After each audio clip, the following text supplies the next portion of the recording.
வணக்கம் traders, welcome to pre market report. So இன்றைக்கி நம்ம இந்த வீடியோவில் என்ன பார்க்க போகிறோம்னா, நிஃப்டி, பேங்க் நிஃப்டி மற்றும் சென்செக்ஸ் வந்து செப்டம்பர் 12ஆம் தேதி வெள்ளிக்கிழமை என்ன நடக்கிறதுக்கான வாய்ப்பு இருக்குது அப்படிங்கிறதான் பார்க்க போகிறோம். அண்ட் இந்த அனாலிசிஸை நம்ம எப்படி பண்ண போகிறோம்னு பார்த்தீங்கன்னா, ஃபஸ்ட்டு வந்து நம்ம கிஃப்ட் நிஃப்டி டேட்டாவை அனலைஸ் பண்ணுவோம். அப்போ இந்த கிஃப்ட் நிஃப்டி டேட்டாவை நம்ம ஃபஸ்ட்டு என்ன பார்ப்போம் அப்படின்னு பார்த்தீங்கன்னா, இன்றைக்கி காலையில் நமக்கு 6:30க்கு ஓப்பன் ஆகும்போது கிஃப்ட் நிஃப்டி எந்த ப்ரைஸ் லெவலில் இருக்குது, நேற்று நமக்கு நிஃப்டி 50 மார்க்கெட் க்ளோஸ் ஆகும்போது எந்த ப்ரைஸ் லெவலில் இருந்துச்சு, அதனால மார்க்கெட் வந்து கேப் அப் இல்லைனா ஏதாவது கேப் டவுன் இருக்கிறதுக்கான வாய்ப்பு இருக்கா அப்படிங்கிறத பார்ப்போம். ஸோ இந்த ஒரு முக்கியமான critical gap up gap down அப்படிங்கிற ஒரு விஷயத்தை வந்து நம்ம ஃபஸ்ட்டு வந்து இந்த கிஃப்ட் நிஃப்டி டேட்டா வச்சு நம்ம அனலைஸ் பண்ணுவோம். அப்போ இந்த கிஃப்ட் நிஃப்டி டேட்டாவில் gap up gap down analyse பண்ணிட்டோம்னா, அடுத்து வந்து நம்ம நிஃப்டி 50யோட ப்ரைஸ் ஆக்ஷன் பார்க்கும்போது நமக்கு வந்து இப்போ கேப் அப் வந்துச்சுன்னா மார்க்கெட் வந்து எவ்வளோ தூரம் புஷ் ஆகும், அப்போ எது நமக்கு ரெசிஸ்டன்ஸாக இருக்கும், மார்க்கெட் கேப் டவுன்னா எப்படி இருக்கும், அப்படி இல்லை சைட்வேஸ் மார்க்கெட் போச்சுன்னா எப்படி இருக்குங்கிற ப்ரைஸ் ஆக்ஷன் பார்ப்போம். ஸோ இதெல்லாம் நம்ம அனலைஸ் பண்ணிவிட்டு இது கூடவே நம்ம பார்த்தீங்கன்னா ஓப்பன் இன்ட்ரெஸ்ட் டேட்டாவை அனலைஸ் பண்ணுவோம். அப்போ இந்த ஓப்பன் இன்ட்ரெஸ்ட் டேட்டானா என்ன அப்படின்னா, ஏற்கனவே மார்க்கெட்டில் ஓப்பனாக இருக்கிற ஆர்டர்ஸ், அதாவது கால் ஆப்ஷன்ஸ் அண்ட் புட் ஆப்ஷன்ஸோட ஆர்டர்ஸ் தான் பார்த்தீங்கன்னா இந்த இடத்துல சார்ட் பண்ணியிருப்பாங்க. அப்போது இந்த ஆர்டர்ஸை நமக்கு கிளியராக பார்க்கும்போது நமக்கு ஒரு அண்டர்ஸ்டாண்டிங் டெவலப் ஆகும், மார்க்கெட்டில் ரெசிஸ்டன்ஸ் எங்கே இருக்குது, சப்போர்ட் எங்கே அதிகமாக இருக்குன்னு. ஃபார் எக்ஸாம்பிள் நமக்கு இப்போ நிஃப்டி 50 பார்க்குறோன்னா கால் ஆப்ஷன்ஸ்லாம் எந்தெந்த இடத்துல இருக்கோ அதெல்லாம் பார்த்தீங்கன்னா நமக்கு முக்கியமான ரெசிஸ்டன்ஸாக வேலை செய்யும். அப்படின்னா மார்க்கெட் வந்து இதை தாண்டி போகாதுன்னு. அதே மாதிரி மார்க்கெட் வந்து இப்போ டவுன் சைட் போகிறதுக்கு தடுக்கிறதுக்கு புட் ஆப்ஷன்ஸ் எந்தெந்த இடத்துல அதிகமாக இருக்கோ அந்த இடத்துல பார்த்தீங்கன்னா சப்போர்ட்டாக இருக்கும். ஸோ இதெல்லாம் அனலைஸ் பண்ணி நம்ம ஒரு அண்டர்ஸ்டாண்டிங் டெவலப் பண்ணோம். இன்றைக்கி வந்து நமக்கு வந்து செப்டம்பர் 12ஆம் தேதி வெள்ளிக்கிழமை மார்க்கெட் என்ன நடக்கிறதுக்கான வாய்ப்புகள் இருக்குது அப்படிங்கிறது. வாங்க இப்போ நம்ம வீடியோக்குள்ளே டீட்டெயிலாக போகலாம். அதுக்கு முன்னாடி ஒரே ஒரு விஷயம் என்னென்னு பார்த்தீங்கன்னா, நம்ம வந்து நிறையா பேர் வந்து நம்ம குரூப்பில் இல்லைனா வாட்ஸ்அப் குரூப்பில் என்னென்னா நிறையா பேர் இருக்காங்க, கொஞ்சம் பிகினர்ஸாக இருக்காங்க, நிறையா கேள்விகள் இருக்குது. ஸோ அப்படிங்கிறனால நம்ம வந்து இந்த வாரம், அதாவது இன்றைக்கி நமக்கு சாயந்தரம் ஒரு 7:30க்கு பார்த்தீங்கன்னா ஒரு கொஸ்டின் அண்ட் ஆன்சர் செக்ஷன் மட்டும் வைக்க போகிறோம். ஸோ இது வந்து பார்த்தீங்கன்னா ஒரு 1 hour இருக்கும். ஸோ இது வந்து வெறும் தியரி கிளாஸோ இல்லை ஏதோ கான்செப்டோ எதுவும் சொல்ல மாட்டோம். உங்களுக்கு ஏதாவது சந்தேகங்கள் இருந்துச்சுன்னா அது நீங்கள் கேட்கலாம். அதுக்கான பதில் எங்களுக்கு தெரிஞ்சதை நாங்கள் சொல்லுவோம். 1. 2வது, சப்போஸ் வந்து உங்களுக்கு தெரிகிற சந்தேகத்தை நீங்கள் வந்து ஓப்பனாக கேட்கலாம். ஏன் அப்படின்னா மற்றவங்களுக்கும் அது சில நேரங்கள் அண்டர்ஸ்டாண்டிங் ஆகும், மற்றவங்களுக்கு அது விஷயங்கள் தெரியாமல் இருக்கலாம். ஸோ அப்போ இது வந்து ஒரு கொஸ்டின் அண்ட் ஆன்சர் செஷன் தான், கேள்வி பதிலுக்கு மட்டும். ஸோ வந்து இன்றைக்கி வந்து 7:30க்கு சாயந்தரம் நமக்கு வந்து இன்றைக்கி ஒரு செஷன் இருக்கும். ஸோ இதோட லிங்க் வந்து பார்த்திங்கன்னா நம்ம வாட்ஸ்அப் குரூப்பில் லிங்க் போடுவோம். ஸோ அப்படிங்கிறனால டிஸ்கிரிப்ஷனில் வாட்ஸ்அப் குரூப்போட லிங்க் இருக்குது, அதில் கிளிக் பண்ணி ஜாயின் பண்ணிக்கோங்க. ஓகே, இப்போ நம்ம வீடியோக்குள்ளே போகலாம். ஸோ நம்ம ஃபஸ்ட்டு வந்து ப்ரீ மார்க்கெட் ரிப்போர்ட்டில் எப்போயுமே பார்த்தீங்கன்னா கிஃப்ட் நிஃப்டி டேட்டாவை அனலைஸ் பண்ணுவோம். அப்போ இந்த கிஃப்ட் நிஃப்டி டேட்டாவை நிறைய பேர் கேட்டுட்டு இருந்தாங்க, எங்கே பார்க்குறது அப்படின்னு. ஸோ நீங்கள் வந்து ட்ரேட் வியூவில் ஈஸியாக கிஃப்ட் நிஃப்டி பார்க்க முடியும், சில ப்ரோக்கர்ஸ்லாம் கொடுக்குறதில்ல. அப்போ ட்ரேட் வியூவில் போய் நீங்கள் வந்து நிஃப்டி 1 ஆச்சரியக்குறி அப்படின்னு நீங்கள் போட்டிங்கன்னா உங்களுக்கு வந்து முக்கியமாக ஒரு 2-3 லிஸ்ட்டு வரும். அப்போ இந்த 2வது லிஸ்ட்டில் கிஃப்ட் நிஃப்டிங்கிற இந்த ஃபஸ்ட்டு லிஸ்ட் வரும் பாருங்கள், அதை நீங்கள் கிளிக் பண்ணும்போது உங்களுக்கு வந்து நிறையா கிஃப்ட் நிஃப்டியோட ஸ்டாக்ஸ் வரும். அதில் இருக்கிற ஃபஸ்ட்டு 1 ஆச்சரியக்குறின்னு இருக்குது பாருங்கள், இதை நீங்கள் கிளிக் பண்ணிங்கன்னா தான் நமக்கு வந்து டீட்டெயிலான சார்ட் கிடைக்கும். ஸோ அப்போ அதை தான் நம்மளும் அனலைஸ் பண்ணுறோம். அப்போ வந்து நமக்கு கிஃப்ட் நிஃப்டி வந்து காலையில் 6:30க்கு தொடங்கி நைட்டு வந்து பார்த்தீங்கன்னா 2:30க்கு தான் மார்க்கெட் வந்து முடியும். ஸோ அப்படிங்கிறனால நமக்கு மார்க்கெட்டோட ஒரு ஓவரால் பிக்சர் கிடைக்கும். ஓகே, அப்போ இன்றைக்கி கிஃப்ட் நிஃப்டி ஓப்பன் ஆகும்போது ப்ரைஸ் பார்த்தீங்கன்னா க்ளோஸ் டு 25,180 இருந்துச்சு. ஸோ இருக்குது. அப்படிங்கிறனால நமக்கு நேற்று மார்க்கெட் க்ளோஸ் ஆகும்போது பார்த்தீங்கன்னா 3:30க்கு நமக்கு வந்து 25,100 தான் இருந்திருக்கு. அப்போது ஒரு 80 பாயிண்ட் மேலே மார்க்கெட் புஷ் ஆகிருந்திருக்கு. ஸோ இப்போ இதை வச்சு நமக்கு பார்க்கும்போது நம்ம இன்றைக்கி ஒரு 50 இல்லைனா 60 பாயிண்ட்ஸ் கேப் அப் வந்து நிஃப்டி 50ல் எதிர்பார்க்கலாம்.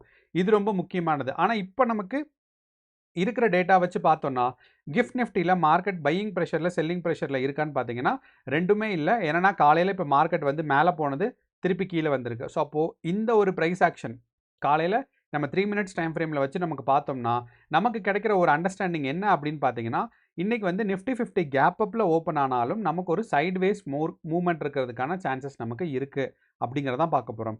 அப்போது கிஃப்ட் நிஃப்டி டேட்டா பார்க்கும்போது நமக்கு 2 விஷயம் தெரிஞ்சிருக்கு.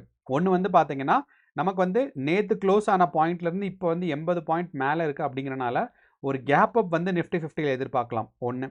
2வது பார்த்தீங்கன்னா மார்க்கெட் வந்து மேலே போயிட்டு கீழே ஒரு ரேஞ்ச் பவுண்டாக இருக்குது. அப்போது இதே ரேஞ்ச் பவுண்ட் வந்து நிஃப்டி 50ல் மறுபடியும் தொடர்றதுக்கான வாய்ப்புகள் நமக்கு இருக்குது.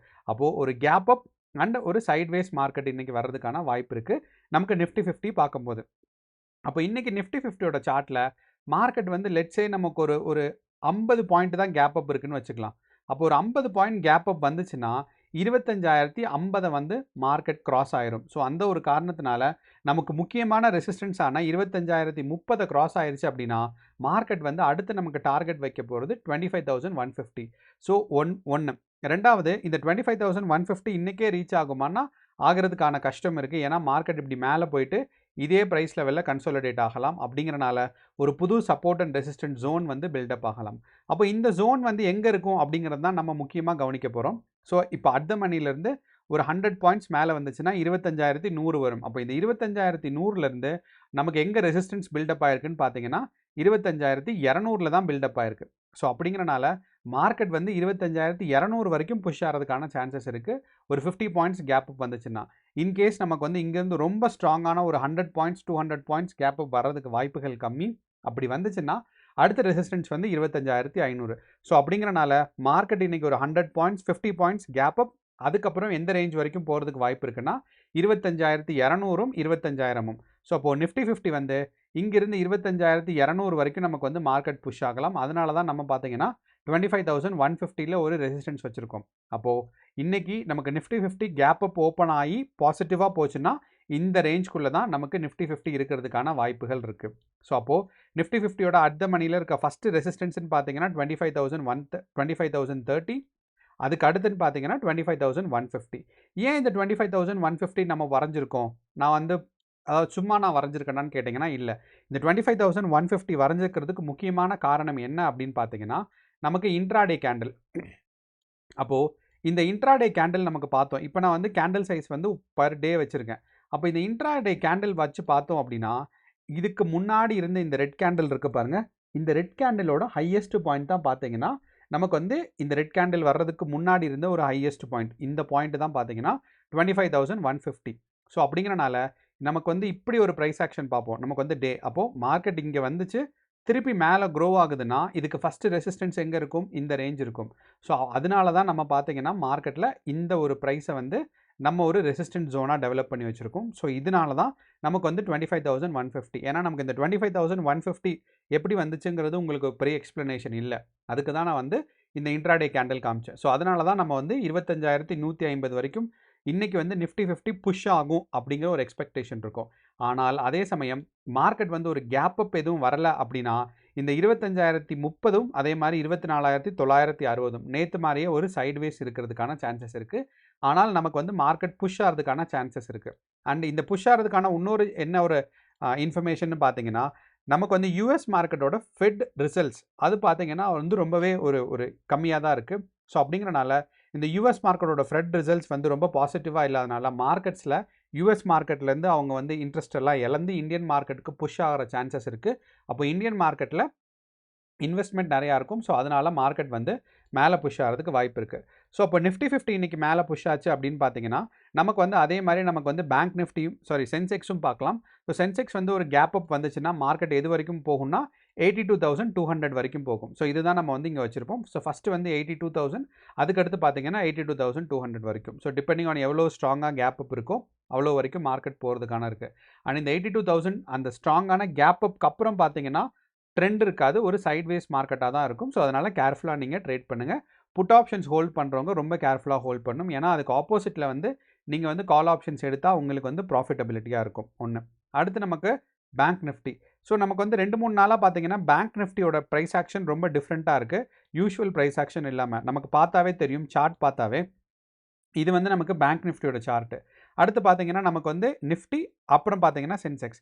ஸோ இந்த நிஃப்டியும் சென்செக்ஸும் நமக்கு பார்க்கும்போது மார்க்கெட் வந்து ஒரே மாதிரி ப்ரைஸ் ஆக்ஷன் தான் இருக்குது. அப்படியே பாருங்கள், அப்படியே காப்பி பண்ணி பேஸ்ட் பண்ண மாதிரி தான் இருக்குது. ஆனால் பேங்க் நிஃப்டி கொஞ்சம் வித்தியாசமாக இருக்குது. ஸோ அப்படிங்கிறனால பேங்க் நிஃப்டி இன்றைக்கி மேலே புஷ் ஆச்சுன்னா நம்ம எவ்வளோ தூரம் எக்ஸ்பெக்ட் பண்ணுறோன்னு பார்த்தீங்கன்னா 55,000 வரைக்கும். ஸோ இங்கே இருக்கிற ரெசிஸ்டன்ஸ்லேருந்து அடுத்த ரெசிஸ்டன்ஸான இங்கே இருக்கிற அடுத்த ரெசிஸ்டன்ஸான 55,000 தான் நம்ம வந்து மார்க்கெட்டில் எக்ஸ்பெக்ட் பண்ணுறோம். ஸோ அப்படிங்கிறனால பேங்க் நிஃப்டியை பொறுத்தளவு இந்த ஹைட்டு நமக்கு போகாது.